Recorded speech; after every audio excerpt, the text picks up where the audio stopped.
कालका गंगा श्रद्धाराध्य भरवदने दक्षिणे कालिके काली काली महाकाली कालिके पापनाशिनी धर्मार्थ मोक्षदे देवी नारायणी नमस्तुते।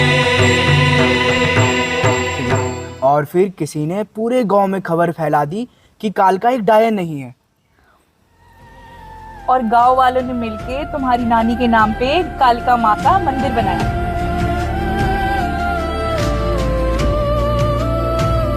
और मंदिर के पीछे वो पत्थर किसका है जिस पे हर कोई लात मार के जाता है?